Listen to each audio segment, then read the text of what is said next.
We have in our midst Dr. M. Lata, Department of English, KL University, Guntur, Andhra Pradesh.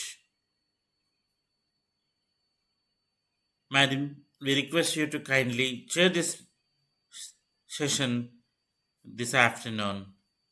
Thank you for your kind acceptance. Thank you very much, Madam. May I invite Dr. Anshika Makijani, Assistant Professor, Jagran Lake City University, Bhopal, to kindly present her paper. Dr. Anshika, Madam, please. Assistant Professor of English from Jagan Lake City University. Uh, Thank you so much for giving me the opportunity to present my paper, and I appreciate and thank you, the organizers. So, the topic for my presentation is the questing narrator in the shadow lines by Amitav Ghosh. Before going to the topic, I'm sure that everybody is well aware about who Amitav Ghosh is, and he's the well acclaimed Indian born novelist who has new insightful, new, new insight about the, literature, and his novels are really remarkable. And one of his major novels is The Shadow Lines. So basically, the shadow lines, I'm sure you all must be knowing about it. The Shadow Lines is a novel which has been regarded as a meta text with a number of plots in its fold, where the reader is introduced in the fictional world of Amitav Ghosh through an unnamed narrator. So basically, the present study is an humble attempt to study the novel The Shadow Lines in its different aspects, keeping in mind the quest of the narrator. And this is a pure research work. And in the preparation of this critical study, ideas and observation, the right, it's taken by from the perspective of a lot of studies and a lot of novels. So going further, the shadow lines, the number of novels has been inspired by and written on the theme of partition, and which follows the normal pattern. But before going to that, I would like to tell you that the novel majorly discusses the themes of nationalism, multiculturalism, communalism, communal violence, and diaspora. Amitav Ghosh is again known for his diasporic writing. I think major of the English fraternity people might be aware of this. And the number of novels has been inspired by and written on the theme of partition, which follows the common pattern of violence, communal hatred, and alienation, and which majorly we all know that in these novels, the novel have and the novelists have paid special attention to the use of structural devices like irony, plot, tone, proper atmosphere, and thematic concerns in their narratives to heighten the tragic effect of sad tales. Novels like Train to Pakistan, Tamas, The Dark Dancer, a Band in the Ganges, Azadi, Ice Candy Man, Midnight's Children, Ashes and Petals, and Blood Brothers and What the Body Remembers depict the same sad and tragic tale of war and strife from different angles. Uh, Throughout history, fanatics as well as ideologies pushed to the emotional brink of daring their lives have been plunged, which has triggered off a chain reaction of rigid mental fixation and attitudes. So, writers writing on the partition of India have adopted the stance of disinterested onlookers while depicting the upheaval of partition, be it Sidhwa, Atiya Hussain, Sahani. Everyone feels disturbed by this communal holocaust and brutality. So their novel shows that in this sad state of affair, both the parties are losers and there are no winners. So Hindu-Muslim rights have been major social problems, particularly after the ideological clash between the Congress Party and Muslim League before the partition. Partition has also divided communities which had been living together for centuries. So Amitav Ghosh, in his novel The shadow line depicts the same pattern of communal violence in a realistic manner. So Amitav Ghosh presents the shocking picture of communal riots in Calcutta in 1964. These riots spread up to East Pakistan. A number of Hindus and Muslims were killed on both the sides. The novel also shows the vulnerability of people and the impact of rumors. So, in his narrative, Amitav Ghosh uses the old newspaper reports as a supplement.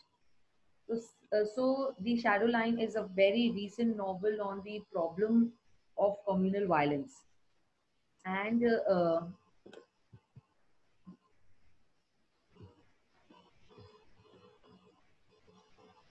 so, The novel has its own kind of diasporic imagination, and it begins in the colonial times. It's about two families, the Prices of London and the Datta Chaudhurys of Bengal. The two families have long years of friendship with spans of three generations. And in the last part of the novel, Ghosh crosses the newly created frontiers between India and Bangladesh. So Amitav Ghosh rejects artificial division of land and people by politicians. He's against separate cultural and national identities. These artificially created boundaries are mere shadow lines, according to Amitav Ghosh. So he has a big, there's a lot of many people might be thinking that Amitav Ghosh is a better novelist or a better diasporic. But again, what makes him remarkable is his uh, diasporic element which he includes in his works, uh, but with a difference, and he maintains his alienation, the feel of alienation, with like he's very calm and composed in that. But he's talking about communal violence completely at a stretch. He's not, I mean, he's not cut short. He's not doing it in a shortcut manner. So his imagination and his expression are best when it comes to diaspora. So Amitav Ghosh rejects artificial division of land and people by politicians. He's against separate cultural and national identities. These artificially created boundaries are mere shadow lines, according to Amitav Ghosh. So these are not important. He finds humanity the same around him. People living near the Hooghly River or far from the river are the same, but the bitter reality presents a different picture of a world as a victim of forces like racism, fascism, imperialism, exploitation of the poor. So throughout the novel, he's focusing on these themes and all. So the narrative of the number of novels have been inspired and written on the theme of partition. Okay. So on the structural plane, if we see the narrative of the novel begins in the year 1939, and on the structural plane, the novel The Shadow Lines does not narrate all the events in a sequence with a regular scheme of chronology. The experience of the narrator hero is not limited to his private world of dreams and reflections.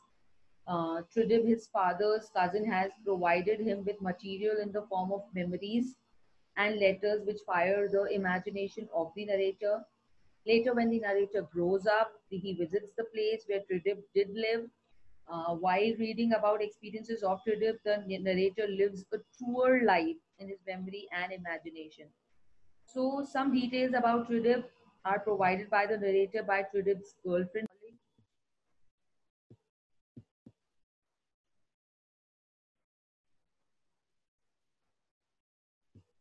Okay.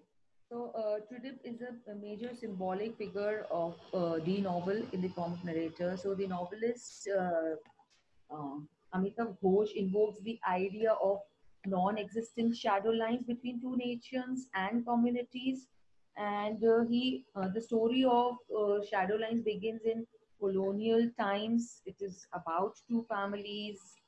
And Tridib, Tridib had been a very powerful narrator throughout.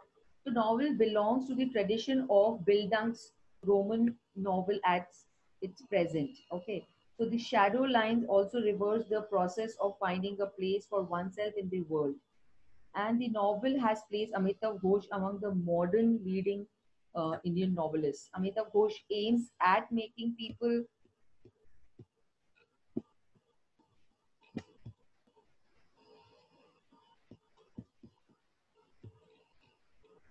Amitav Ghosh, Ghosh avers that society is divided into several sections, though man expresses himself through the same mode of expressions. Emotions and thoughts are same in nature throughout the world, but national boundaries have been drawn by man, with Ghosh calls the shadow line. So, not coming to the characters in the presentation, uh, we'll discuss about uh, I'll come to the. Okay. So the leading themes in the shadow lines as the best novels of Indian English fiction. It is the novel based on the Hindu-Muslim riots, and the characters are engaged in the quest of their own. The environment of the diaspora has a bearing on the novel, and the novelist Amitav Ghosh depicts the gruesome experience of characters in Bengal and abroad. Here, one also gets the experience of multiculturalism. It shows the movement towards new value and an urge of the erasure of geographical boundaries in the shadow lines. Modern Indian writers are conscious of the demands of the post-colonial literature. Their narratives have been written with an aim of decolonizing the Indian mind, and Indian writers tend to focus on the artistic valorization and the indigenous culture and redefine their ancient culture in the context of modernity. One cannot afford to ignore the nationalist impulse to resist the colonial cultural hegemony. Uh, Amitav Ghosh is a post-colonial writer who is capable of seeing the society in which divisions are common and vision is dim. So Ghosh is aware of the fact that a writer is an artist and imagination in his forte. The shadow lines In the shadow lines, Ghosh has presented a panoramic view of life through the realistic mode. He has selected a few families and woven their tales into the fabric of the novel. Uh, Literature in general reflects the aspirations and yearnings of people caught in the vortex of traditions and beliefs. They hope for change and continuity with the usable past. Uh, so, in the post colonial period, writers have taken up the problems of identity, alienation, diaspora, feminism, and multiculturalism.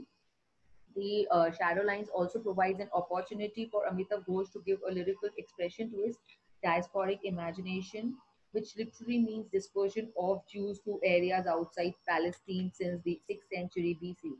So it also connotes the dispersion, scattering, or decentralization of national or religious groups living outside their homeland but maintaining their cultural identity. So the Shadow Line is also an international novel which crossbreeds the idea of culture. In this novel, one finds the diasporic imagination of biculturalism. The narrator in the Shadow Lines is out of to find how the meaning of violence that took place in 1964 in Dhaka, uh, in Dhaka, through memories of migration. Amitav Ghosh comments on the relationship between India and her diaspora as the child narrator in the Shadowline views the external world like the child narrator, uh, like um, Lenny in Ice Candy Man of Bapsi Sidhwa. And these child narrators look at the mysteries of life with wonder and imagine about life problems. Though The Shadowlines is a novel about the series of guests and unnamed character Tridib, Ela, grandmother, May Price, it also fits into the paradigm of the Bildung Romans novel. In the narrative of The Shadowline, we are introduced to two generations of migrant women, the grandmother and Ela, the unnamed narrator's family has its roots in Dhaka, but now they live in Calcutta. They have a friendly relationship with the Prizes, an English family from London. This relationship begins in the 1930s and covers They span up to 1980s. So Ela is narrator's grandmother's sister, son, daughter. Ela's father is a diplomat, and Ela's journey through different parts of the world, the journey motive is dominant in her life. So she's cosmopolitan in her spirit, and the partition compels her to move to Calcutta, and the experience of displacement becomes a part of her diaspora. Another significant theme in the narrative of the shadow line is the Bildungsroman, along with theme of nationalism. With the progression of the narrative, one also sees the narrator growing into an adult. His contact with other characters like Tridib, Ela, May Price, and grandmother helps him to gain maturity in life. Uh, the interpret the title of the novel, The Shadow Line, also is suggestive and symbolic. The division of India has been shocking to many, and suddenly the changed nationality shocked and sensibility of people on both sides. The geographical divisions of the country could not cut people from their roots, and these lines of division appear to be mere shadow lines for characters in the novel. So the novelist also portrays Indian women in traditional as well as the modern colors. These writers Now, the perception of reality by the narrator as a child shows a marked change when he grows up into a young man. The novel also portrays the narrator as a growing artist who has learned to use the imaginative world, and the novelists have integrated the number of themes with the structure of the novel with this novel. And Amitav Ghosh has joined the band of great modern writers like Salman Rushdie, Arundhati Roy, V.S. Naipaul, and Leela Dhingra, and Bharti Mukherjee, Jhumpa Lahiri, A.K. Ramanujam, and Meena Alexander, Shashi Tharoor, Chitra Banerjee. So these writers have contributed a lot to the fast-growing South Asian diasporic writing, and the interplay of reality and illusion is another theme in the novel. It also presents coalescence of time and space, only to reveal that despite divisions and man-made barriers, there is an undercurrent of emotions which unites mankind. Ghosh observes that people who cannot look into the past and peep into the womb of future remain myopic in vision. So the narrator of places through stream of consciousness uses past to give answers to the present queries. Amitav Ghosh admits every word I write about the event in 1964 is the product of the struggle with silence. It is a struggle I am destined is lose. So when we try to speak of events of which we do not know the meaning, we must lose ourselves in the silence that lies in the gap between world and the words of the world. So uh, there are a lot of important characters in the novel. Not going to them further, we'll focus on the quest of narrator in the shadow lines, and the questing narrator in the shadow lines, and the unnamed narrator is a very important character in the narrative of the Shadow Lines. He narrates about different characters and episodes from different perspectives. Amitav Ghosh employs unnamed narrator like Geoffrey Chaucer, who gives detailed description of events, persons, and places. The unnamed character narrator in the Shadow Lines lets the reader enter the fictional world of Ghosh. And the narrator was born in 1952. Tridib is narrator's uncle. Narrator's grandmother used to get worried over Tridib's company and his visits of Panwalas, but Tridib was not a regular visitor to the street corners. He used to tell the narrator about the world he had seen. So Tridib was the center of attraction for the boys. He used to tell about strange people and lands, and the narrator was a boy when he saw Tridib in Calcutta. Tridib was 21 years elder to the narrator. During his stay, Tridib told the narrator about his experiences and story of his journey to England in installments. So Tridib was his mentor, guide, and a cartographer who taught him how to use imagination precisely. So my time is running down. The novel also shows the narrator's growth into adulthood. Before his death, Tridib provides the narrator a wonderful company. His grandmother advises the narrator to keep away from Tridib and Ela. Tridib provides him an opportunity to travel strange worlds of Ela. Ela is a character. So those who know the story of the novel, they could really understand and they could really connect what I'm trying to speak. The narrator is in love with Ela, and she plays an important role in the novel.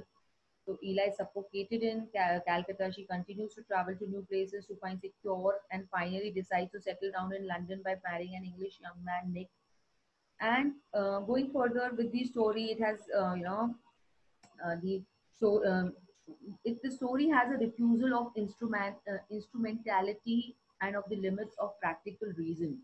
In the narrative, one also finds the male narrators growing imagination, empathy, and intellectuality, which allows for the exploration and understanding of complex themes.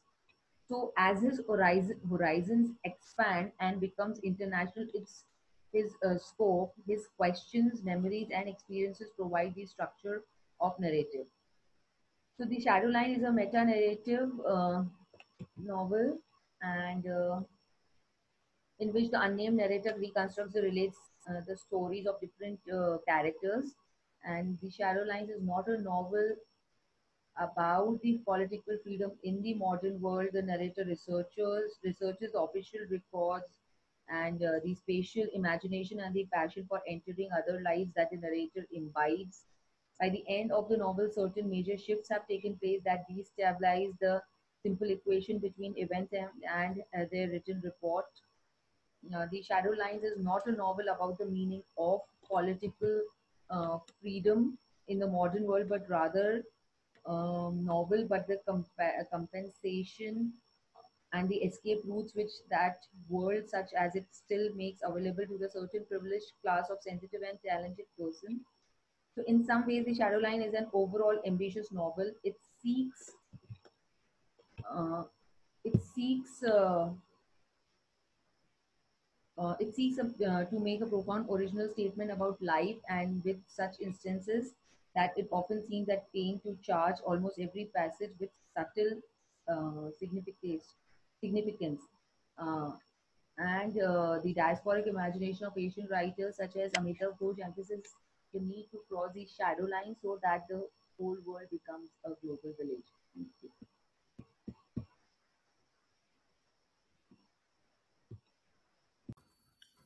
May I now request Dr. Pinky Sogolsem, Assistant Professor, Department of English, Don Bosco College, Kohima, Nagaland, to kindly present her paper.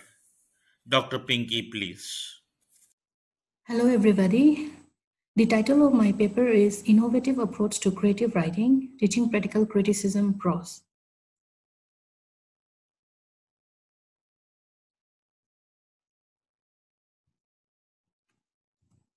So what do we mean by practical criticism? According to de Roukheer, the practical criticism, as its very title suggests, tries to study how the principles of art have been practiced in a given work of art. In theoretical criticism, we discuss usually the principles of art, example, what is art, what is good art, how many kinds of art are there, etc., etc. But in the practical criticism of a work of art, we try to examine how the components have been used and whether they have been used properly so as to give an adequate form. And when we look at the definition given by the Seturaman, practical criticism, otherwise called applied criticism or even descriptive criticism, may be defined as an attempt to explicate particular poems or passage of prose, bringing out what is implied in the choice and arrangement of words, images, etc., describing precisely what one feels about them and placing them. The guiding principles, theoretical and evaluative, are often not stated, though they must be at work helping and guiding the reader in his interpretation and evaluation. Otherwise, he will have no sense of direction or objectivity. So from these definitions, we can figure it out what is actually practical criticism. So this practical criticism actually deals with an insight into the working principles of art in a given work of art. So theoretical criticism actually discusses what is art, what is good art, how many kinds of art are there. But practical criticism examines how the components of the art work. And let me just highlight origin of the practical criticism. So the practical criticism the origin of the practical criticism. So the origin of the practical criticism is not easy to trace, but it can be considered that it is started with Dr. I.A. Richards' introduction of this method in his classroom. He thought that students pass examination by simply memorizing certain adjectives to qualify the poem or poems in question. He actually wanted them to analyze the poem, examine its different components, and wanted them to judge whether they have been used properly or not. So this method actually came the standard method, and it also came to be known as the New Cambridge traditions, and it was followed by his disciples, William Amsden, but he added a new dimension to practical criticism. He concentrated on the ambiguities and complex meanings of words and images, and then Dr. F.R. Lewis can be called as a banner bearer if I.A. Richard is been considered as a pioneer of the practical criticism.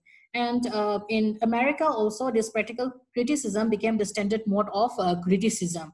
The new criticism in America was practiced by its chief exponents like J.C. Ramsden, Alan Tate, Clint Brooks, etc.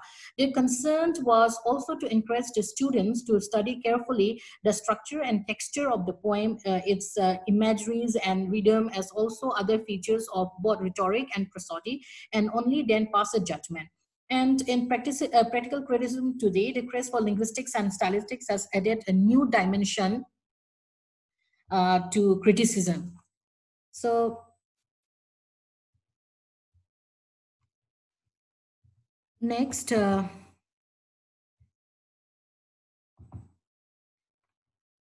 before we actually come into the practical side, so let's just understand what is a prose. So prose refers to any written piece or work that is built on sentence and paragraphs rather than lines or verse like poetry.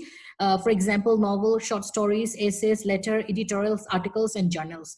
So when we're attempting a practical criticism prose, there are certain things that we need to know. For example, understanding the prose type. So we have 3 different types of prose type. For example, non-fictional prose, fictional prose, heroic prose, and based on the characteristics, we have narrative prose, expository prose, descriptive prose, we have argumentative prose, we have possessive prose.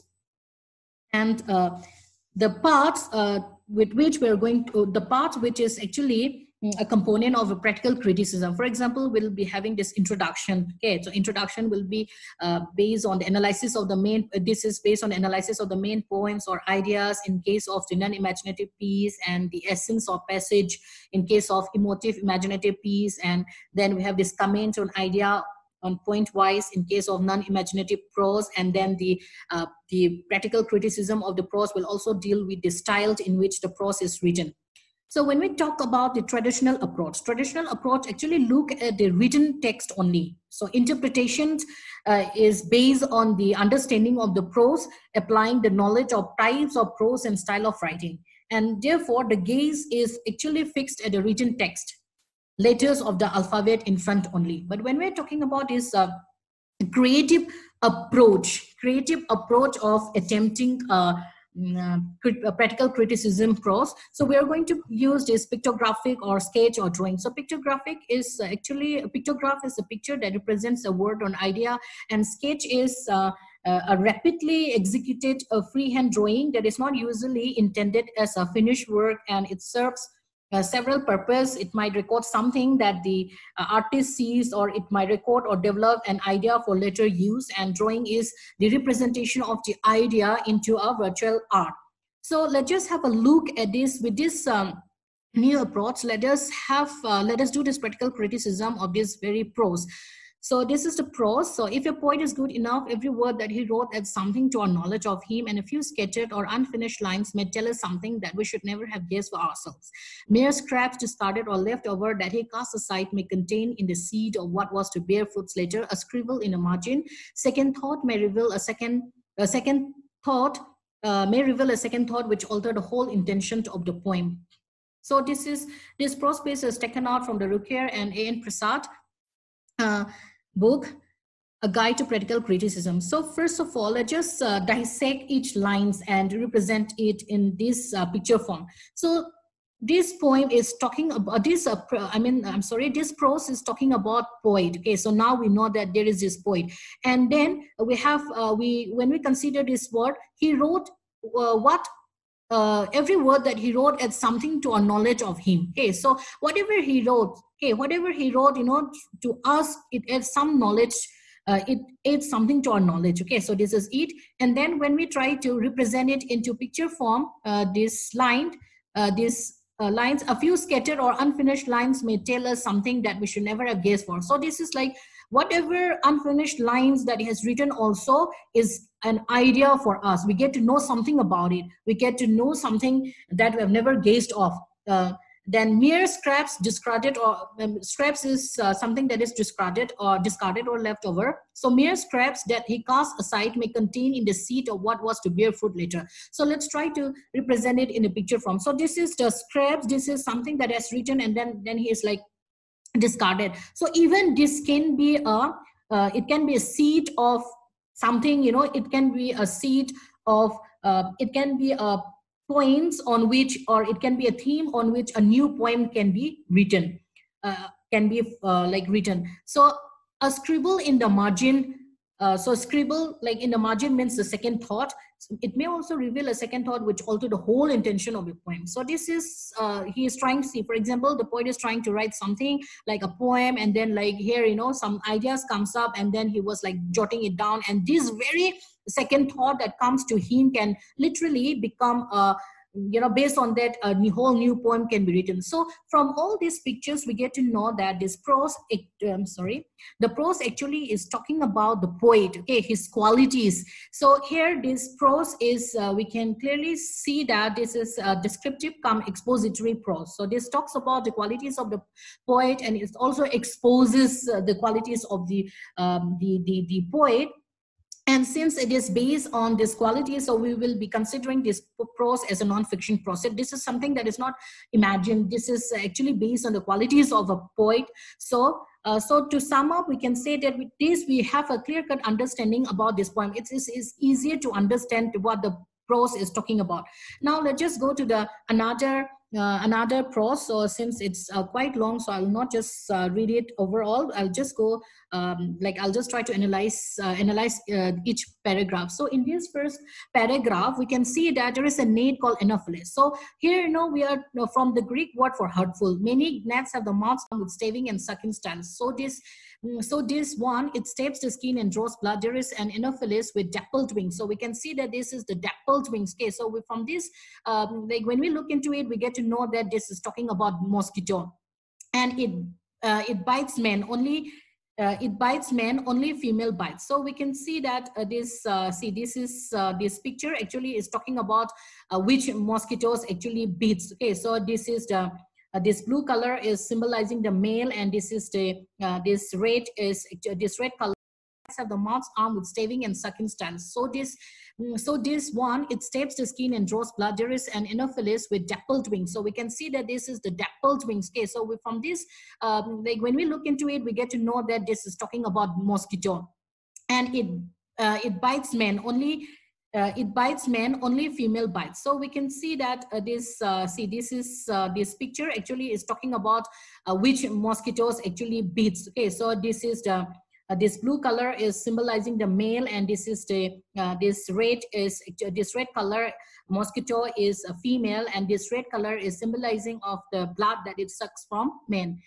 She then flies to a shaded coolness in the tropics. She then settle in a dim corner of it to digest her meal. So this is what happens. So this is like once a day, the mosquito will be sucking the blood, and then after that, in a cool, shady place, she will go there, and then she will be resting there to digest her meal. So here from this when we represent this when we represent this this particular paragraph, then we get this. So it's talking about the mosquito and the dappled one, and how it beats men, and how only female mosquitoes are the only female mosquitoes actually beats, and how so this is just from this picture also. It's very we can clearly see that this very paragraph is talking about the mosquitoes, and which mosquitoes actually bites. And then when we go to the second stanza, the so-called bit happens like this. So this is about this.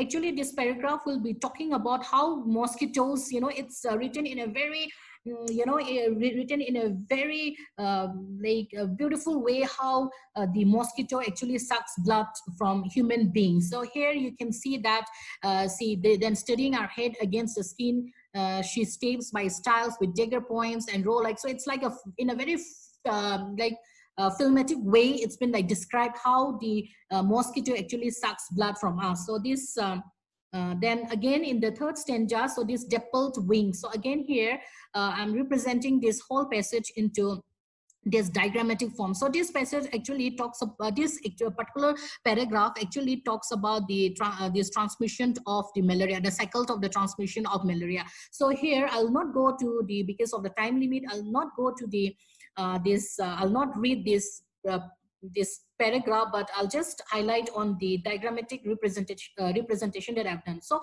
this is a mosquito, the female mosquito, and it's the carrier of the Plasmodium. Okay, say, and then like it will inject the Plasmodium into the blood circulation. So in a very dramatic way, I'm putting it like this. So this is actually this this picture, this very particular picture, I'm like symbolizing it to be the Plasmodium, and then this Plasmodium and the red blood cell is actually fighting. Okay, so and after that, this Plasmodium wound. Okay, so the Plasmodium is actually getting inside to the red blood cell, and then it start eating the red blood cell, and after that it start producing these new ones, and then this cycle will again go back. So this actually talks about the in a very systematic way, it talks about the transmission of the cycle or the cycle of malaria, or transmission of the cycle of malaria. So when we are when we're teaching the students, we can also make it interesting by representing the paragraphs into a diagrammatic form. So I'm not a very good artist, so mine is a little bit like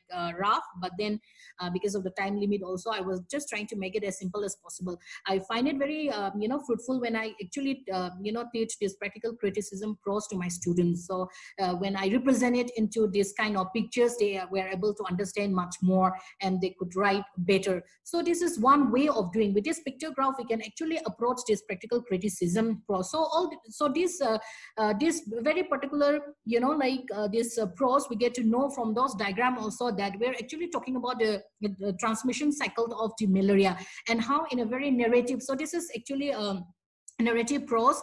There is kind of like storytelling from beginning, middle, and end. So the first one, it actually like introduce what is this mosquito, and which one actually beat human beings, and then the second one is how it sucks like human blood, and the third one actually coming out coming out to the climax, as well as the we can see the denouement. So here we can see that resolution. I mean, so here you can see that the mosquito like how the transmission is done, and then like how it is like how the mosquito is able to succeed in injecting this malaria to the human being. So in a very filmatic narrative style, this prose piece actually is talking about how, as I'm telling you again and again, that how malaria is being transmitted. So this is actually a simplest way of teaching prose to practical criticism prose to students. May I now request Dr. Syed Hajira Begum, Assistant Professor and Chairperson PG, Department of English, JSS College of Arts, Commerce and Science, Mysuru, Karnataka, India, to kindly present her paper. Dr. Hajira Begum, Madam, please. Assistant Professor of English from JSS College, Mysuru. My research paper focuses on the representation of the repressed soul of new womanhood in Shashi Deshpande's novel Matter of Time. Shashi Deshpande, the Sahitya Academy winner, a recipient of Padma Shri, is one of the most accomplished contemporary novelists in Indian literature written in English. I would like to narrate the story of the novel before I discuss the main ideas of my study. A Matter of Time explores the intricate relationships within an extended family of 3 generations. The first generation is represented by Vittal Rao and his wife Manorama and their daughters Kalyani and Goda. The novel recounts the anxious moments in Manorama's life as she failed to fulfill her husband's desire for a son. Her agony was that husband Mithalrao might remarry to have a son who would rightfully inherit his property. Mithalrao brings up Sripati, the youngest brother of Manorama, by educating him to become a lawyer. In order to prevent the property going away from her family, Manorama gets Kalyani married to Sripati. Kalyani was not allowed to complete her schooling and was coerced to accept her uncle as her husband. However, Kalyani's marital life comes to an end as Sripati deserts her when they lost their only son at the Bombay railway station. He blames his wife for the loss and shuts himself up against all communication because of frustration, anger, and despair. The tear-soaked tale of suffering and endurance of Kalyani's life gets repeated in her daughter Sumi's life, when her husband Gopal leaves everything behind, including a happy family, in his quest for self. Thus, two men, Sripati and Gopal, run away from family and evading their duties and responsibilities towards their children. Both Kalyani and Sumi suffer silently in gender abuse relationship and endure the family responsibilities. They redefine themselves as caring mothers, surviving on their own terms. Sumi's eldest daughter, Aru, voices her resistance and father's desertion and visits Gopal several times on her own. Her father's walking away on his family is, according to her, is not just a tragedy, but a shame and disgrace.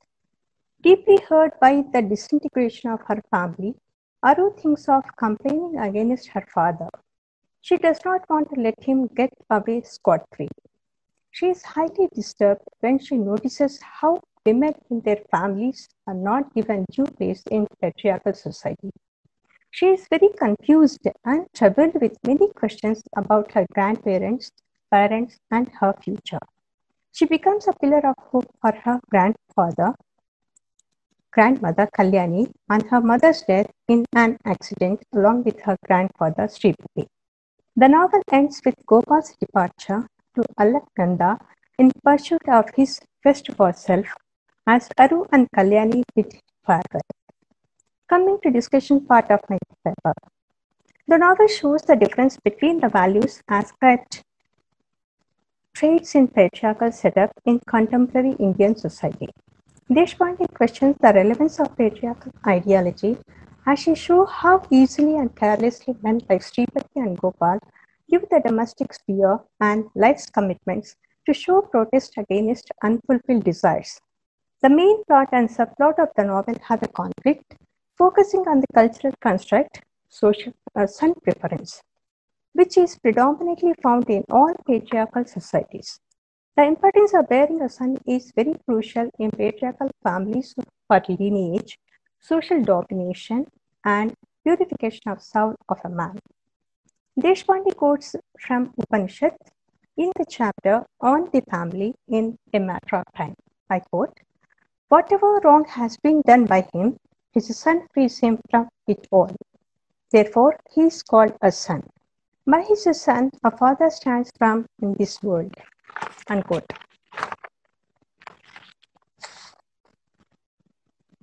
Endorsing the ideas from Upanishads, Sumi's husband Gopal is greatly depressed as he has no son to take care of him and expresses his longing for a son and deserts his family.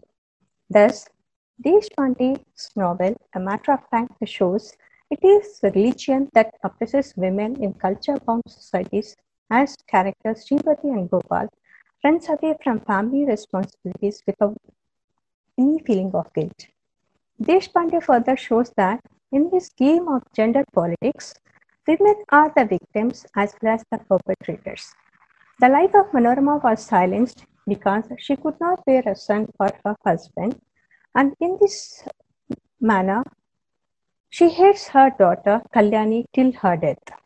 The novel also depicts female resistance as a strategy for survival that women adopt in hostile world of oppressions and suppressions. The repressed sons of Kalyani and Sumi bear humiliation and throughout their life because they want to support their family. Deshpande valorizes Kalyani and Sumi's individualistic resolve to resist their tortures and survive on their own terms. Through self-realization, Deshpande's women characters resolve the conflict in their lives, paving a way for a positive social change. My study concludes that the essence of new womanhood does not ascribe autonomy and individuation of woman through radicalism, rebellion, or oppression of action, but expression of agony through expression of agency through self-actualization, as Deshpande's repressed characters show in A Matter of Time. Thank you.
May I now request Dr. Vaishnavi Pokuri, Professor, Soft Skills Trainer, Eluru College of Engineering and Technology, Eluru, Andhra Pradesh, to kindly present her paper.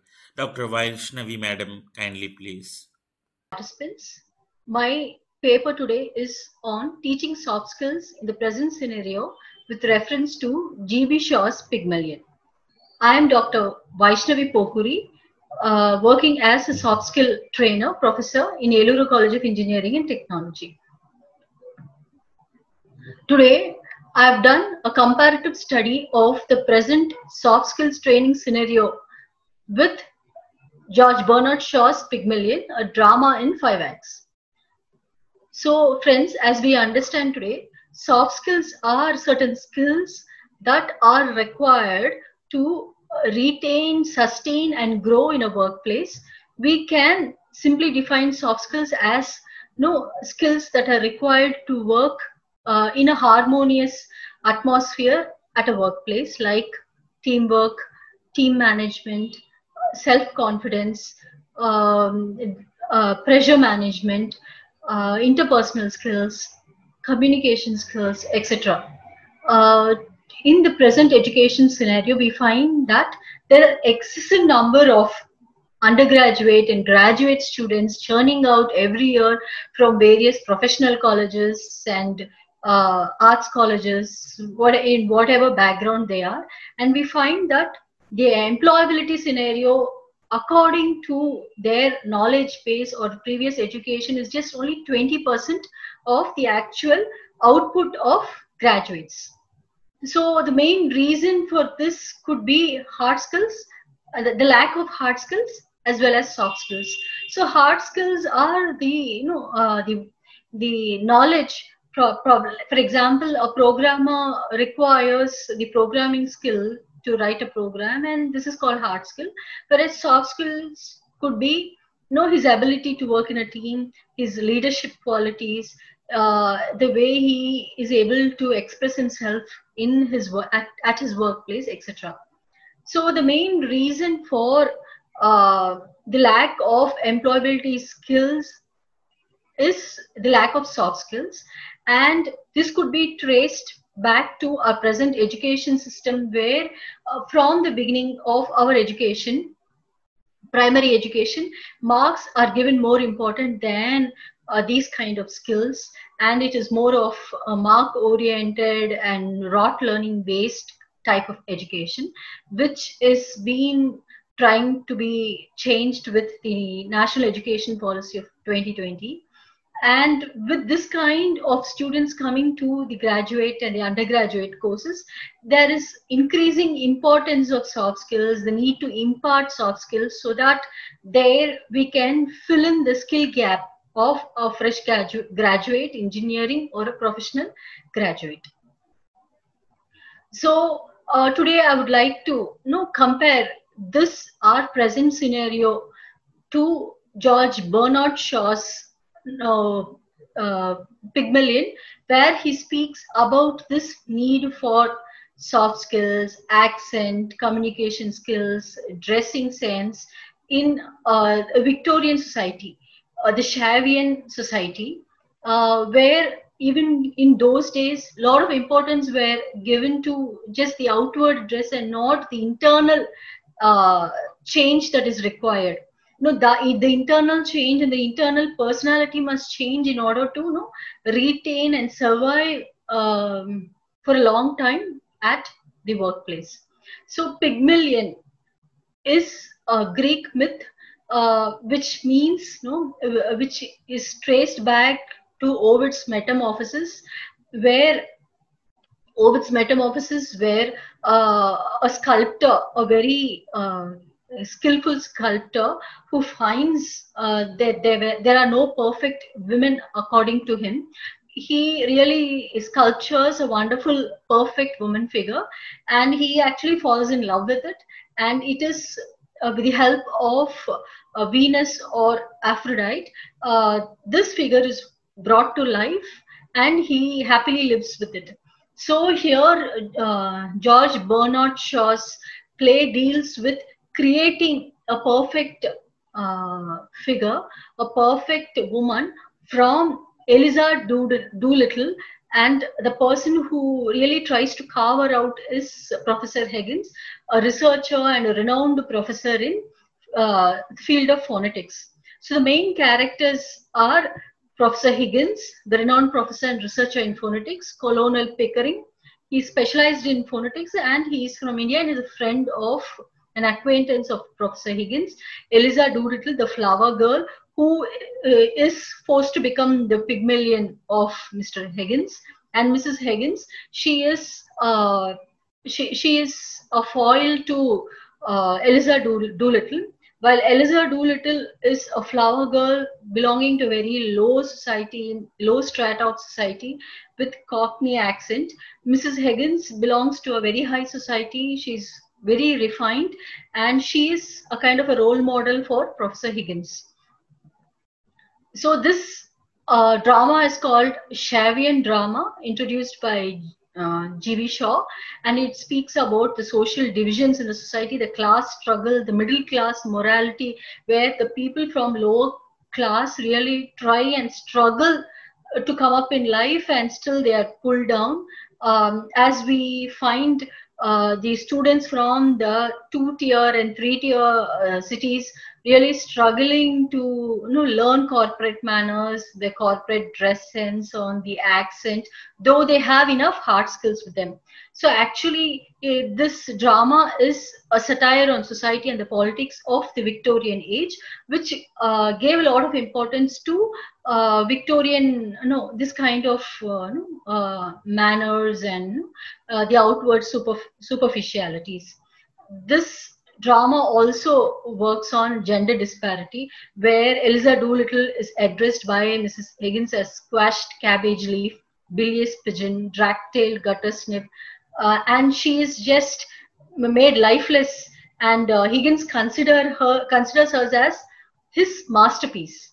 So he gives certain gender biased quotes like, "You see, she will be a pupil and teaching would be impossible unless pupils were scared."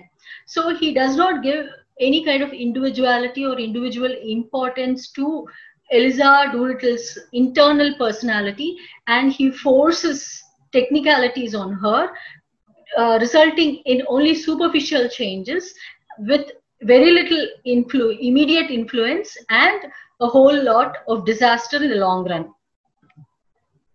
Some of the important quotes are, it is gender biased, and also gives very little importance to the pupil, the learner, the student on the other side, which should not happen in our soft skill training scenario also. We just cannot afford to force certain things on our ward, which really leads to a disaster in the interview process or after selection, where a real change should be tried to be brought from the internal personality of the student. So where one or two quotes, like Mrs. Higgins finds that Mr. Higgins and Colonel Pickering are just playing with Eliza Doolittle, making her as a doll without giving any individuality.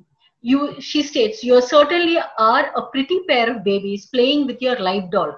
She's made a live doll, and which is eventually going to be disastrous.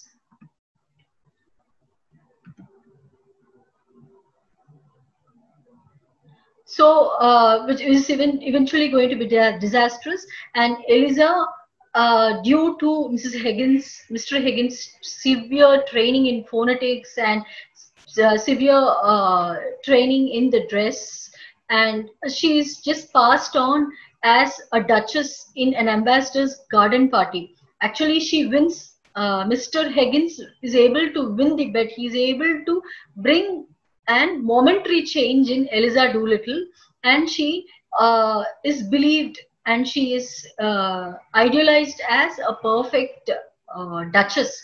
But in the long run, she is not able to fit into the role, and she is neither a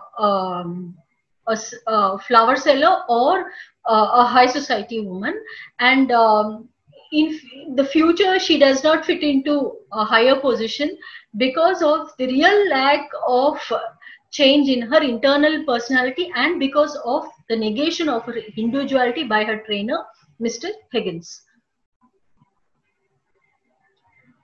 My conclusion is, thus Eliza Doolittle was made a doll in the hands of educated and patriarchal researchers. Apart from the fairy tale aspects, that is, it's just like a fairy tale where Pygmalion, Eliza Doolittle is just molded totally by Mr. Higgins. It's a social commentary on the systems of education and class in Victorian England and the importance given to language, just language, its power, and the preconceptions attached to it by society. There are a lot of lessons to be learned from this Victorian masterpiece, as today's teachers are in an excellent position to share the historic, linguistic, and cultural significance of Pygmalion. In a society where the English language and corporate manners are very important in deciding the fate of young undergraduates in a global work scenario, soft skill trainers play a significant role in training the students to bring long-lasting changes in their personality and not create superficial changes that leave the students helpless.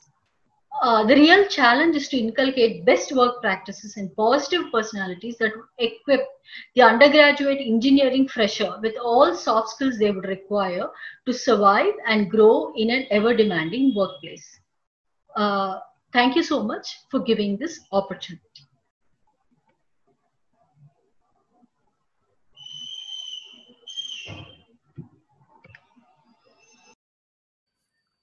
May I now request Ms. Kusum Deswal, guest faculty, Delhi University, and PhD scholar, Guru Gobind Singh Indraprasth University, New Delhi, India, to kindly present her paper, please.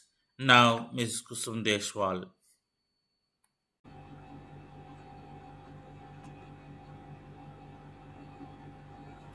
Hello everybody, I am Kusum Deswal. I am a PhD research scholar at GGS Indraprasth University, Delhi. The topic of my today's presentation is Religion and Folklore in Mirabai's Poetry. Mirabai is one of the most popular legendary figures of early Hindi and Gujarati literature. Her popularity is evident by the fact that her songs are still popular after almost 500 years of her death.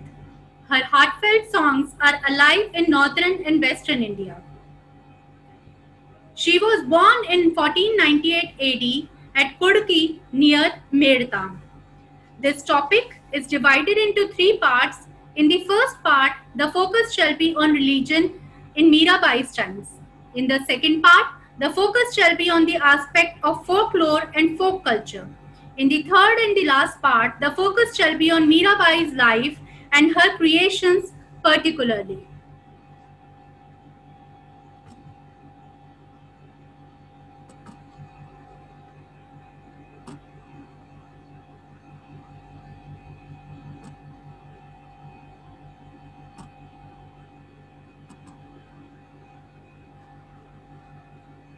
In the 6th century AD, then a new movement took place based on the writings of Sant poets who drew strength for their devotional practice from the Vedas but discarded casteism and rituals.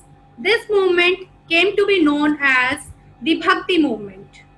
The idea of Bhakti was seen in the early texts like Shweta Upanishad and Bhagavad Gita as one of the paths to liberation. It is underlined in Bhagavad Gita that without unwavering devotion, it is impossible to connect with God. There are four major Hindu denominations, namely Vaishnavism, Shaivism, Samarthism, and Shaktism. Bhakti word is used in a wide range of contexts like Pitru Bhakti, Matru Bhakti, and Swami Bhakti. Pitru Bhakti denotes devotion to father, Matru Bhakti denotes devotion to mother, and Swami Bhakti denotes devotion to boss. It does not carry any other meaning in religion or theology except when we add a particular prefix to this term, such as Krishna Bhakti or Krishnaism. Its manifestation is altered by the conceptualization of the nature of God as understood according to the beliefs and practices. Bhakti can be best understood as sadhana or religious pursuit. It is also a religious quest in the sense of devotion. Bhakti and Jnana are perfectly aligned and synchronized with each other. As I have already shared on the screen, there are two perspectives. One is the Indian perspective and the other is the Western perspective. Oxford English Dictionary's definition is provided here, which has certain fallacies in it, and the same has been pointed out by Krishna Sharma in her book Bhakti and the Bhakti Movement, A New Perspective. She is of the opinion that there were problems in the theorization of Bhakti and the Bhakti movement from the very beginning because of the monotheistic view of the Western scholars. The rest is explained on the screen.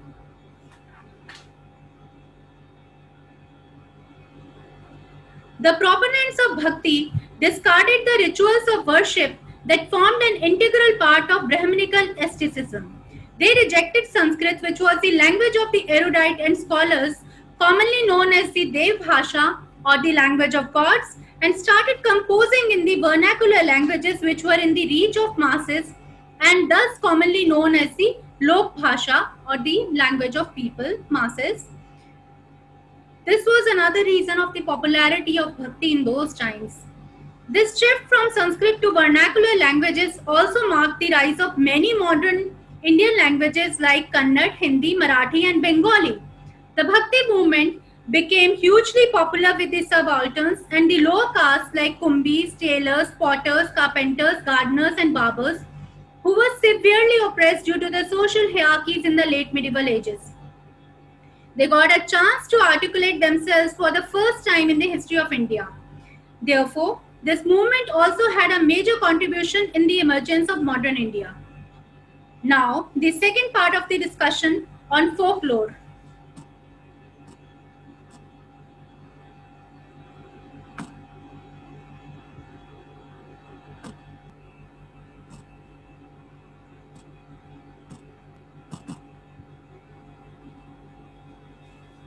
Folklore is the traditional art, literature, knowledge and practice spread through oral or informal communication. The Cambridge University, which is currently working on an oral literature project, describes oral literature as, I quote, a broad term, I have already displayed it on the screen, which includes ritual texts, curative chants, epic poems, musical genres, folk tales, creation tales, songs, myths, spells, legends, proverbs, etc. Most simply, oral literature refers to any form of verbal art which is transmitted orally or delivered by word of mouth. Orature is a more recent and less widely used term which emphasizes the oral character and nature of literary works. In African oral literature for schools, Jane Nenpe and Austin Buchenwald define oral literature as those utterances which are whether spoken, recited or sung, whose composition and performance exhibit to an appreciable degree the artistic character of accurate observation, vivid imagination, and ingenious expression. Unquote. All these features are evident in Mirabai's poetry. Her poetry is full of shingaras, which indicates erotic element in the poetry, and Vira Vedana, which implies pangs of separation. The term oral literature is sometimes used interchangeably with folklore, but it usually has a broader focus. The essence of folk culture lies in the fact that there is a sort of social setting in which the folk song performances are same as the performance of rituals that are based in the basic part of the setting. A community is often identified by its rituals and based on certain myths. A folk culture is a result of these myths and rituals. Mirabai's songs are largely subjective in nature as they are also based on her personal experiences. In her verses, she refers to a certain Ranaji who sent her a cup of poison. Scholars are divided in their opinion on her relation with Ranaji. Some scholars believe that he was her father-in-law, while some others think that she was referring to her brother-in-law. There were certain attempts on her life by Ranaji, because of which she was compelled to leave the palace after the death of her husband. John Stratton Holley refers to Mirabai's scriptures dating to 1783 in the Prem Abodh, which is a hagiographical collection, which further refers to a manuscript dated 1693. Language is the most tangible identity marker of Mirabai's region as she uses Braj Bhasha, a dialect spoken in and around Vrindavan, and Western Rajasthani, a dialect spoken in Mewar, in most of her songs.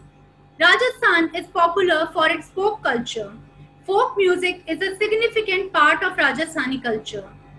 Even today, Kanhaiya Geet are sung in major areas of East Rajasthan. These traditional practices boost the bonding of fraternity and brotherhood between villages. The name Kanhaiya Geet reflects the symbolic value of these repertoires in the cultural cognitive categories. Now coming to the last part of the discussion, Mirabai's poetics can be analyzed through the lens of an indigenous folk culture. Acharya Parshuram Chaturvedi, whose compilation of Mirabai's verses is considered as the most authentic even by the most notable Western scholars like Andrew Schelling and A.J. Elston.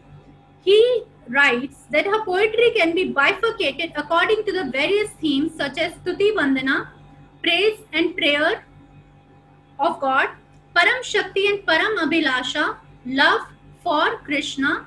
Everything is in the context of God here since we are referring to Mirabai's verses. Apna Marg, way of thinking and living, Pariksha, test taken by God, Asha Kiran, a ray of hope, Viyog, separation from God, Vishwas, faith in God, etc. Her songs are part of religious gatherings and folk culture even today.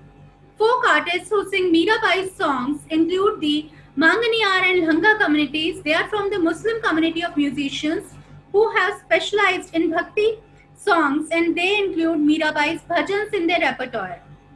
A central organizing principle of these repertoires is the social identity of those to whom it belongs rather than the form or thematic content.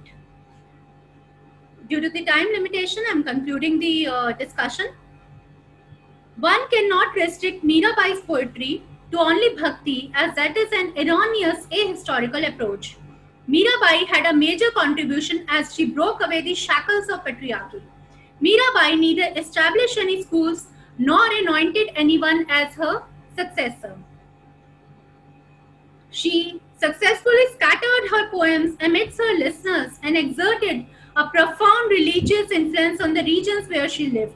She lived in the times of great turbulence due to the frequent skirmishes between the Mughals and Rajputs. She also lost her family members in those battles. It can be concluded that Mirabai's poetry oscillates between expressions of the bliss of union and the despair of viraha. May I now request Miss Avani Lal, English language teacher, Department of English, Amrita Vidyalayam, Haripad, Kerala, India, to kindly present her paper, please. Now, Miss Avani Lal, to Good morning. I am Avani. I'm a postgraduate from Amrita School of Arts and Science, Amritapuri, Valikavu. And I would like to pursue a PhD in English literature. And as a part of that, these are my initial attempts for the same. And about this paper, the study is ideally based on Perumal Murugan, Transnational Studies, Indian Ethnicity and Literature of the Marginalized People. So firstly, this study is based on the ethnicity of Kongu community. Kongu Nadu is a place in Tamil Nadu. So this study is about the Kongu community. And since there is a time restriction, I would like to give further details in the upcoming research paper. And the title, Translating the Kongu Ethnicity, a Linguistic Study of Perumal Murugan. So the statement of the problem.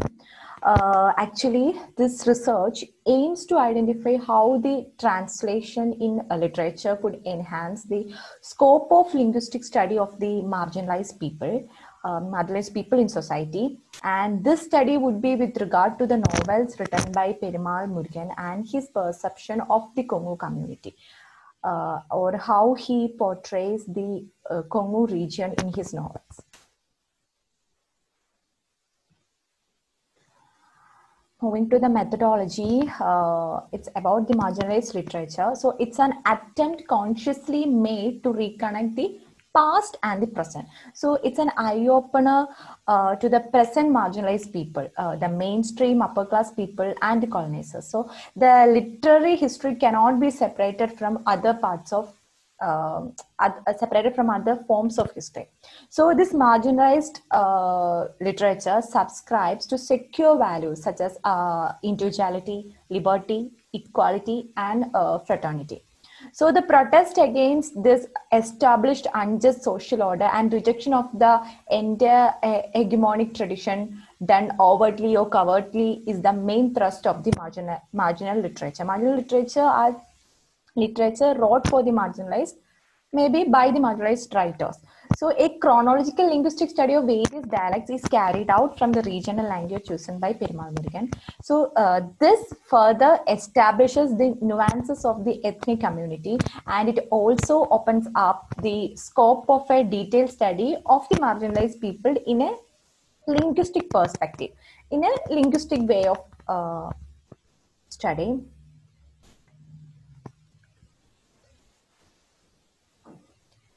And about Kongu Nadu. Kongu Nadu is a historic place in Tamil Nadu.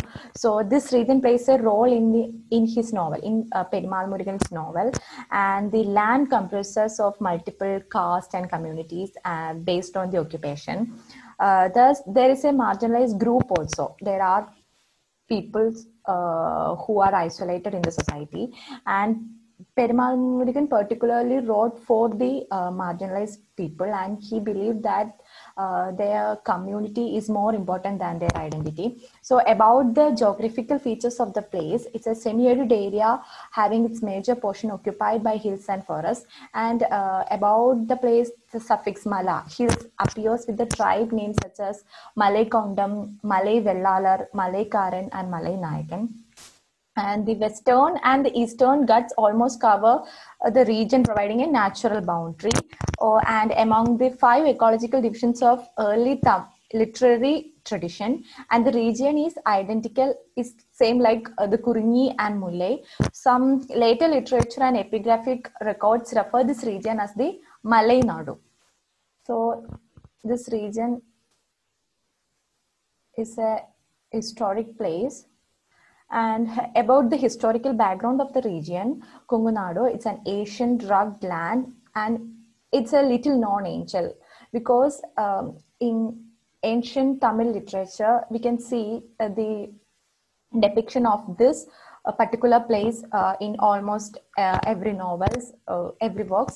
So for example, Silappadigaram and the poems of Sangamage, we can see that this ancient Tamil place in this works. And the region ruled by the Cheras during the Sangam period. So the Cheras were the rulers of the region, and it was followed by the tribal chiefs. Later, Rathas, Gangas, and Pandyas ruled chronologically. And about the language of this region, the official sole language is Tamil itself, but the dialect is different, and the dialect is known as Kongu Tamil. And another important language of this region is Bedaga. It's a tribal native language spoken by around 1 lakh people in the Nilgiri hills of the Kongu region. So Toda, Irula, Kota are the other languages spoken by the tribal population of this region. And translation and linguistic studies. So this paper is about Perumal Murugan and his work. So Perumal Murugan is a prominent writer, one of the very famous Indian writers, and a great scholar with a rich sense of history. And he illustrates various cultural practices among people living around, especially in Kongu region. So the various customs, traditions of the society, particularly of the Kongu region, play a vital role in his work. The natural outcome of his own feeling is the thematic concern of Perumal Murugan. And he says that human relations are linked to caste, and in the rural parts of the country, customs are very important even today, unlike in the urban areas. And he is a person who gives importance to the old customs, traditions, and all sort of things. And for him, writing was just like the rediscovery of himself and his native land. We can see elements of Kongu region in his novel, and he urges that the oppressed people need a new identity to escape from the exploitation. So he wrote for those people who suffered a lot in the society, and they are called the marginalized. And he unearthed the writings of the region and starts as an acclaimed voice of the marginalized community. And through his novel, he conveys his pain, anger against the social system. And about his works addresses the complexities and the cultural interactions that sought to unite the world. Murugan's first novel is Iruveil. It was his first novel, and it was published in 1991. Later, it got translated by Janani Kannan and published as Rising Heat. So this particular novel is discusses the evolving society in which the agricultural land become colonies, and his second novel, Current Show deals with the life at the edge of the film world, the neither side of Tamil cinema's glitz and glitter. And his fifth novel, and its name is Mattoru Bhagam, and it is translated by Anirudhan Vasudevan as One Part Woman, and it deals with the social practice that existed in the past to deal with childlessness, and it became a subject of dispute in 2014. Originally, this novel was published in 2011, but the dispute came only in 2014 when it got translated. And the major part of my paper is about is the sayings of the translator V. Geeta. She is the translator of Current Show, and the name of the initial name was Nizhal Mutram. It was the name which was given by the author Perumal Murugan. She says about this translation as a unifying factor, our multilingual literature has produced many brilliant gems. Let us not keep them in separate, isolated words, but bring them out for display to the delight and pride of all our people. And about this novel, Amma, from the reluctance of his mother to embrace Edilarasi as the daughter-in-law to his decision sent her off along the path of the wind. Perumal Murugan's Thondra Thunai, translated to Amma, is a social... We invite Miss Rajasi Ray, Assistant Professor, Narula Institute of Technology, Nilgunj Road, Agrappa, Kolkata, India, to kindly present her paper, please. Madam Rajasi Ray, please. I feel honored to be a part of this prestigious conference. Today I'm here to read out a little bit about my paper titled Maghi Night in Mumbai, written by Mahesh Dattani, a critique of the peripheral sexuality. My paper ID is 1526. And I'm Rajeshi Ray, Assistant Professor, Department of Basic Science and Humanities, Narula Institute of Technology, Agorpara, West Bengal.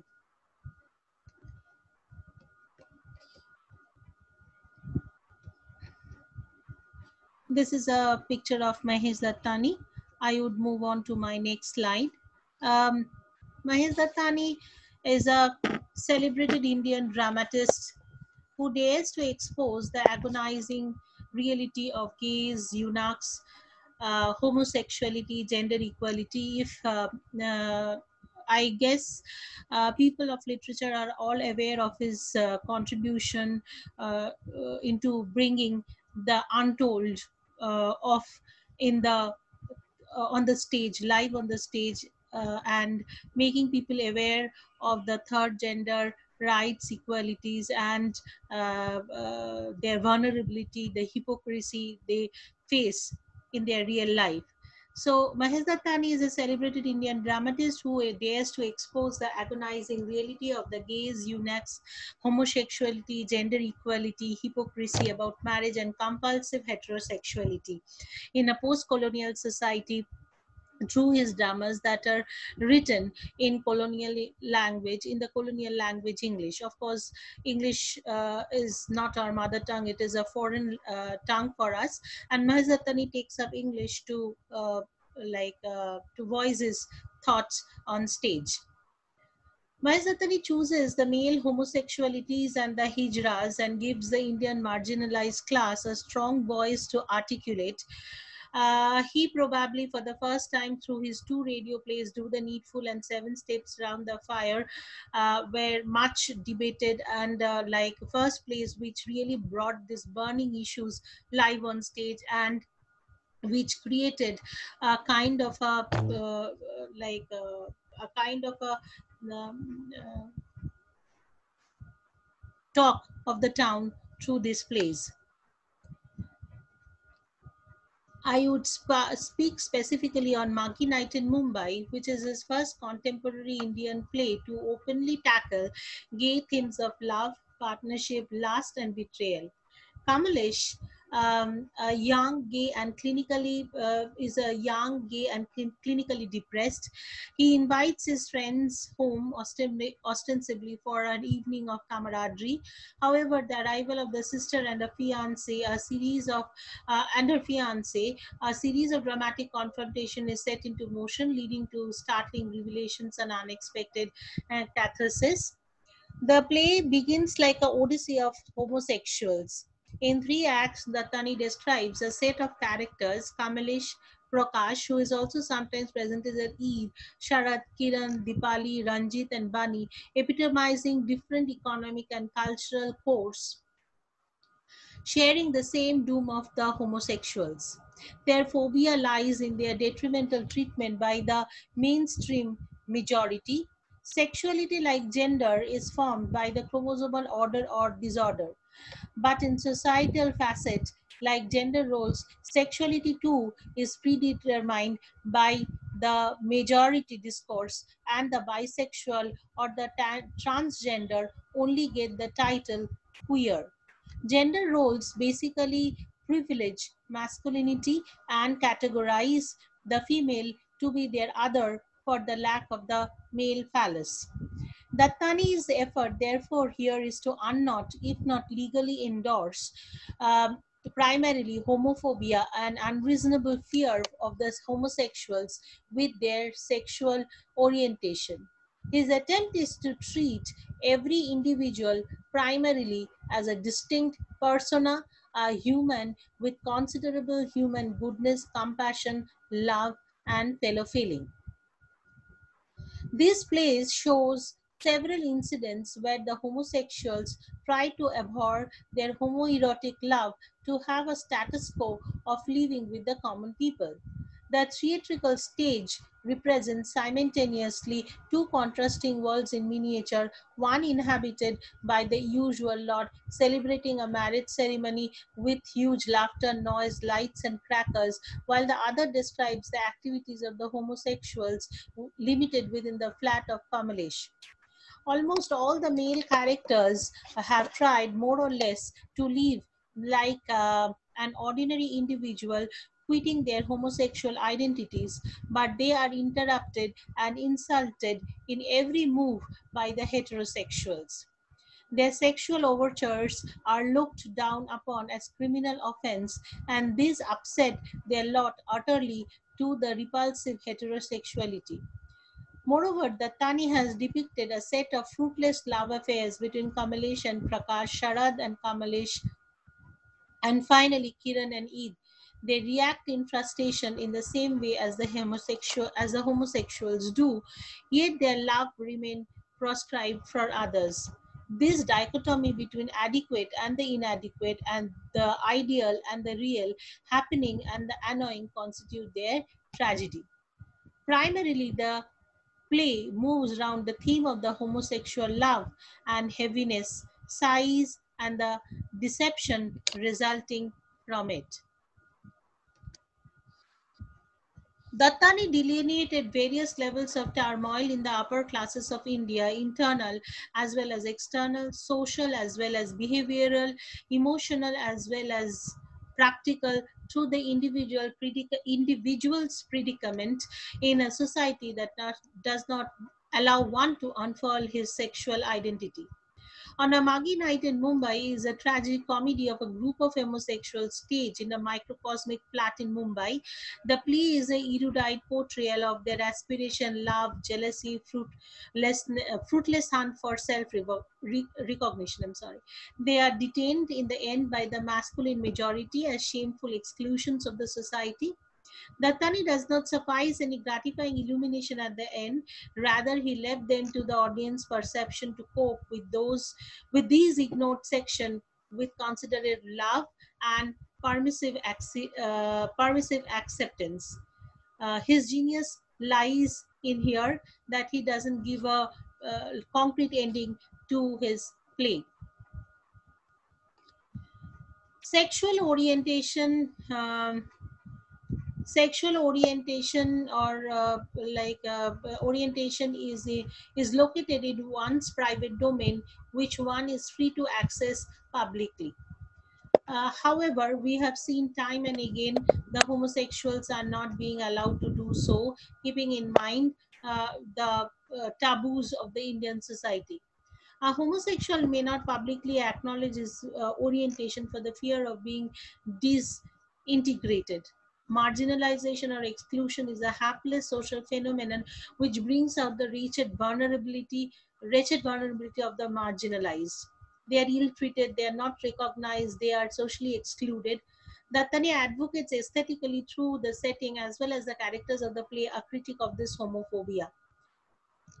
The present paper aims to analyze the full paper, analyze the play in the light of loneliness and solitude faced by the homophobic class, who, repletive with the desire to be a part of the mainstream, is pushed into the void of the social exclusion otherwise. It is a very sad fate on their part. However, I would like to end this discussion over here today. Like, each one of us is a marginal in one way or the other, residing in a no man's land between crisis and the comfort zone, trying to belong to the comfort level while crisis pulls us back. We are all in the midst of some momentous change, waiting for something that will remake the boundaries of human existence, which extends to the conception of sexual life. Whatever is lost, some new possibility opens us. The fragmentation of the traditional social forms creates in which new innovations of intimacy can appear. Dattani advocates aesthetically through the setting as well as the character of the play a critique of the homophobia. As I have told you, the play does here in the play, it is there is a plot and a subplot which brings out how the mainstream treats the homosexuals, and in another in the main plot we find how the homosexuals try to behave hypocritically in this society. I would like to end this presentation by staging of this Muggy Night in Mumbai, the cover page of the the theaters here, and there is this shows this actually is I don't know, this picture actually is a death of the freedom of the choice, which doesn't allow us to be who we are. Thank you for being a patient audience, and I appreciate and thank the organizers once again. Thank you. May I now request Miss Nishi Hemrom, teacher, Netarhat Residential School, Latehar, Jharkhand, India, to kindly present her paper.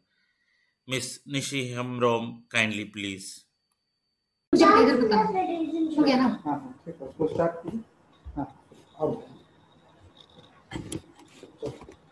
day, everyone. I'm Nishi Hemrom from Jharkhand, and I'm here to present my paper on the topic Future of Virtual Reality and Augmented Reality as a Teaching Aids in English Language and Literature Classroom in India. As we see that today's generation are almost inseparably surrounded by the new technologies that offer them a platform to get connected with the digital reality, that is virtual reality or augmented reality, that are created by various computer graphic techniques in the form of 3D graphic images. In this current scenario, the idea to adopt these computer graphic techniques in the academic field in order to create a new teaching learning environment for students is knocking at the door. Students and youth who have already experienced these new technologies in various entertainment fields like movies, cartoon shows, and video games, for example, Pokemon Go, Mario, Batman, virtual reality in form, Residential Evil 7 VR form, etc. On social media, for example, in Snapchat, Beautiful to Cam, etc. On e-shopping app to try various virtual products before buying it, example, Lenskart face filter, etc., were taken by surprise to find out the use of these technologies inside their classroom teaching. Along with the classrooms of various other countries, in some classrooms of India too, these new teaching aids has been introduced recently, and the result is awesome. Such classroom experience for a teacher just provided a platform to explore the understanding level of the students with the help of virtual reality and augmented reality devices, thereby making education learner-centric. What is virtual reality and augmented reality? Virtual reality is a computer-generated stimulation or replacement of one's environment. It is a form of mental teleportation. As soon as we put on the VR headset, it blocks out one's world view and substitutes it with digital world as designed to fool our senses. From the point of view, one's brain, they are summarized. Virtual reality enables to stimulate or recreate a real-life environment or situation. And about augmented reality, it is an addition or enhancement of some computer-generated digital objects to the real world through supplement or augmentation with the help of AR devices. The origin of virtual reality or augmented reality is a technology system dated back to 1962 when a filmmaker, Morton Hellig, created Sensorama, a revolutionary motion picture system that takes you into another world. Later, Ivan Sutherland, the godfather of VR technology, an MIT computer scientist in 1968, created the first VR headset and a sketchpad in 1963. But the actual term virtual reality was coined for the device in 1987 by Jaron Lanier, an American computer philosopher and scientist. The term augmented reality was coined by a former bioresearcher, Thomas Calden, in 1990. Devices that are used in digital reality technologies are headsets and other supporting sensor or controller devices, AR-compatible smartphones and devices, Google Cardboard, AR study materials like books and cards, etc., AR or VR apps, holographic image-producing lenses, etc. Use of virtual reality and augmented reality as teaching aids in English language and literature classroom in India. In this context, I want to say that in an English language and literature class, virtual reality and augmented reality act as a tool to stimulate the learning process of a student, to filter in through multi-sensory avenues and activate the psychological and emotional reaction of a learner, hence are referred to as the gateways of knowledge. No two individuals and their IQ levels are alike. Use of virtual reality and augmented reality creates multi-sensory environment according to the teaching and learning goals for learners. It provides them multiple options in a single platform to connect with the information and grasp it. These devices cater to the needs of each individual students. In the early years of school, while teaching about letters and words to students and making them familiar with the grammar rules, AR or VR can connect the students with the topics by presenting before them as 3D images moving, producing sounds and talking to them. It will make children believe in whatever they are taught as seeing is believing. AR/VR devices helps the students to develop their thought and imagination. While teaching, you can take your students on a world or whole galaxy tour just by sitting inside the close proximity of the classroom. It is taking the teaching learning process to a next level by fooling the time and space. It makes learning situations real and vivid by making things alive, adding reality to the whole experience. According to Noam Chomsky, children are born with an inherited ability to learn any human language. Knowledge of language comes through experience as a response to our social cognitive development. Our experience of language teaches us about language. AR/VR devices creates virtual society around the learners where they are provided with a chance to get vocal training in a given situation with the help of artificial intelligence to respond to their queries and interact with them. Learning language in a real-life situation benefits to enhance vocabulary, improve pronunciation, and boost confidence. AR or VR devices facilitate students to touch and rotate images to 360-degree angle and contract or expand its size to go through its minute detail with ease. While reading a piece of literature, one can experience its historical, geographical, or social, economical, and political facts through AR or VR devices. Students will get a chance to sneak into the actual situation and life of the characters and experience their emotion and psychology. It makes learning more dynamic. It adds variety, diversity, and newness in class, removing boredom of learning process. The AR or VR devices provide such an environment to learners that it elicits attention of the learners, motivates them to be a part of the learning process, and sustain their interest. Currently, in this COVID-19 pandemic situation, all the government and private agencies, academicians, teaching faculties, seminars and conference organizers, almost everyone who are directly or indirectly related with academic advancement of a student, are looking forward with a hope to provide a new grant to flourish knowledge and skill for students on the basis of online teaching learning process, webinars and online conference, etc. AR or VR devices can make this online process more effective and can take it to the next level by connecting individuals through virtual and augmented reality. One can immerse into the classroom and meeting environment virtually, maintaining their quarantine routine. A teacher can use AR or VR devices to give online classes, also provide study materials for students at home during these pandemic time. Students can attend their class lectures through AR or VR devices from anywhere if they are not able to attend the class. Online seminars, conference and paper presentation, demonstration on seminars, conference and paper presentation can be organized through AR VR devices effectively. To conclude, I'd like to say, teaching and learning in this advanced digital age is just like experiencing a sense of magically. In my opinion, AR or VR devices is a portal to connect us with the knowledge world with new possibilities. While using these devices to create a virtual world for students, care must be taken that it must fulfill the teaching learning goals, but the essence of real world, real emotion and real situation must not be wiped out or overruled by these virtual reality. AR or VR devices must help the students to understand the real world and real situation, assisting them to develop their knowledge and holistic thinking, but avoiding them from becoming addicted to these digital reality. Thank you. Now I invite Ms. Muhammad Akram Khan, Research Scholar, Department of Linguistics, Aligarh Muslim University, Uttar Pradesh, India, to kindly present her paper.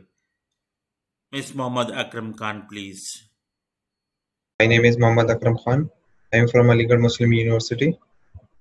My presentation topic is investigating subject-verb agreement errors among ESL learners of Aligarh Muslim University. Let's go to content. Introduction, literature review, methodology, data analysis, conclusion, and references. So let's discuss all those points in next slide. Let's start with introduction.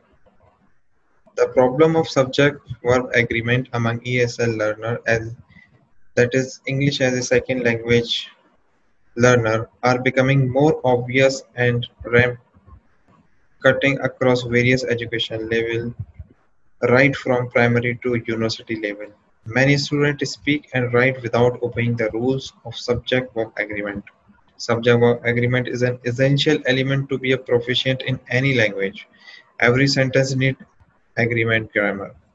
According to the Masood 1996, agreement grammar is very important to learn if someone wants to understand and use English in written and spoken well.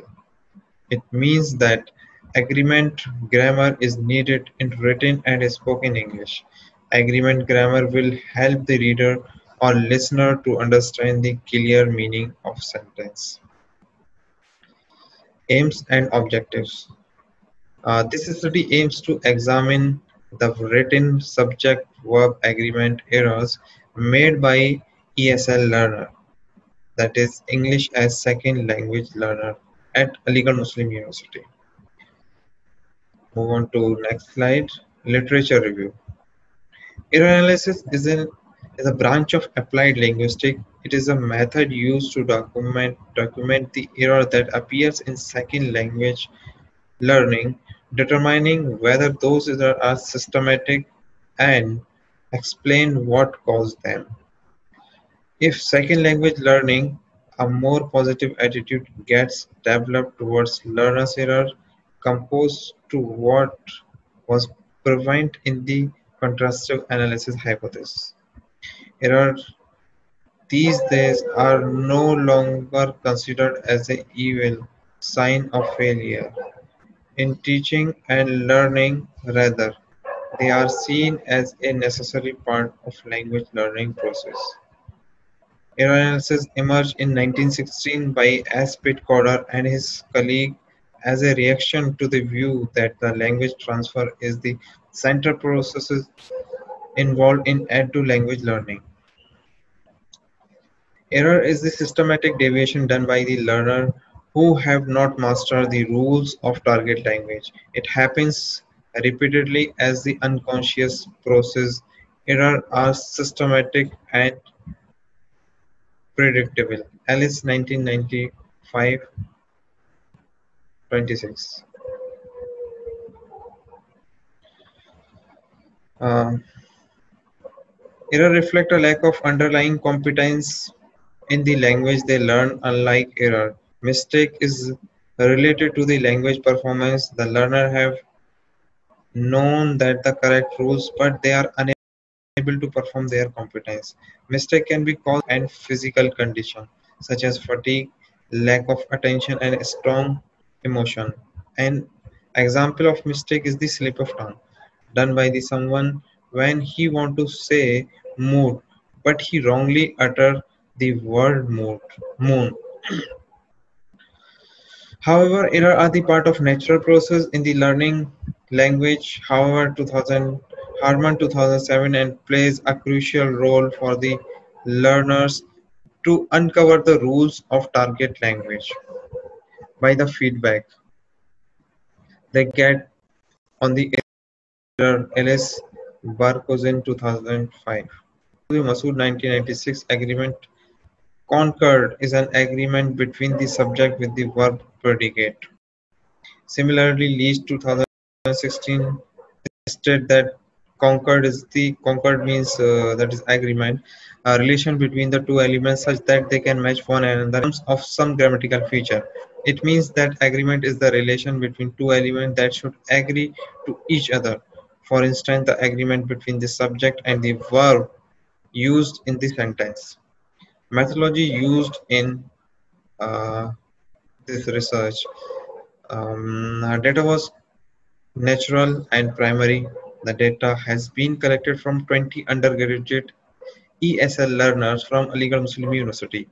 Tool used for this study was picture and essay.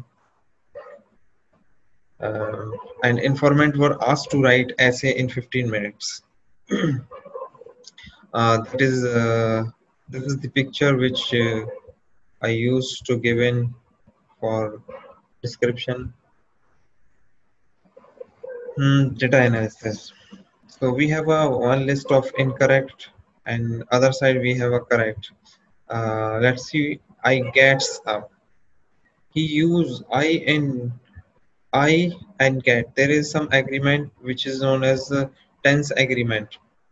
Here, writer want to describe about, tell about, or he's talking about present indefinite, but he used as.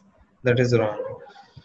In next sentence, he used present tense instead of past verb form. That is, he used I went yesterday. He has to use I went yesterday. The third example we have, there is many children. The children is plural, that's why are is the right correct sentence. Next sentence, she speak politely.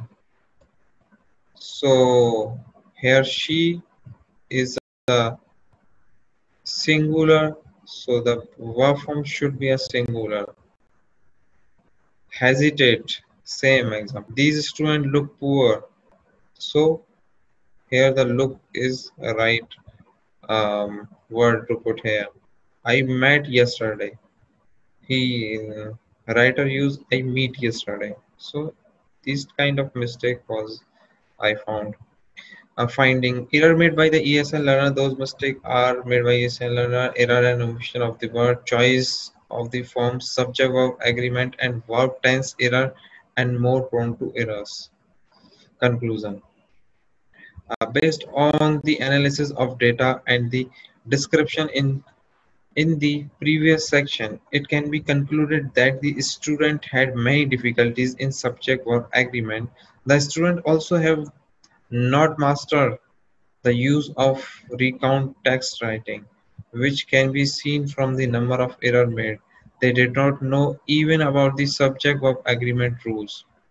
While making grammatical sentence, the students were not sure enough that though they were taught about it earlier,